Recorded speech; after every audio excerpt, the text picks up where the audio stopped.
हिंगोरजा में allied bank के manager की ज़्यादतियुनि ख़िलाफ़ आबादगारनि ऐं शहरियुनि हिंगोरजा रोड बंद करे धरणो हणी सख़्त नारेबाज़ी कई आहे। इन हवाले से वधीक तफ़सील ॾेई रहियो आहे हिंगोरजा खां CN न्यूज़ जो रिपोर्टर इंसाफ़ अली मंगने जो। जी इंसाफ़, छा तफ़सील आहिनि?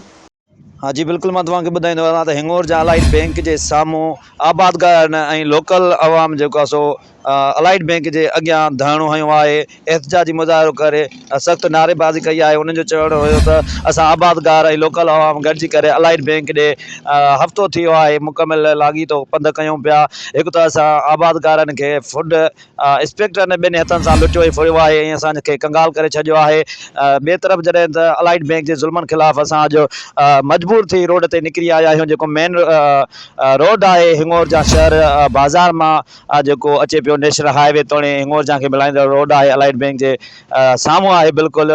उन ते जेको आहे सो आबादगार ऐं लोकल अवाम जेको आहे सो एहतजाजी धरणो हयो आहे। उन्हनि जो चवणु हुयो त अलाइड बैंक जे मैनेजर रिश्वत वठे पियो असां खां, हर कंहिं खां जेको रिश्वत ॾिए थो उन जा जेको आहे सो फुड जा जेके बिल पिया अचनि, 1 लख रुपया 2 लख रुपया जेको रिश्वत ॾिए थो त उन जा जल्दी बिल थो करे, ॿियनि जा बिल जेको आहे सो हफ़्तो 15 ॾींहं 20 ॾींहंनि ताईं जेको आहे सो अलाइड बैंक में जमा थियल आहिनि, पर उन्हनि जा बिल पास नथो करे। ॿिए नंबर में जेको बोर्ड सैलाब आयो हुयो पीपल्स पार्टी तरफ़ां ऐं चेयरमैन बिलावल भुट्टो तरफ़ां जेको आहे सो ग़रीबनि लाइ घर ॾिना हुया, उहे जेके घर आहिनि संसद तरफ़ां उहे अलाइड बैंक में उन्हनि जी पेमेंट पई अचे। उन्हनि घरनि जा जेके असां ग़रीब मज़दूर आहियूं ॾियारी ते पंहिंजी तारीख़ छेड़ाए 8-8 ॾींहं हिन जेको आहे सो मैनेजर जे ज़ुल्मनि ख़िलाफ़ जेको आहे सो ॿाहिरि बीठा आहियूं। महिरबानी इंसाफ़ तफ़सीलनि खां आगाह करण जे लाइ।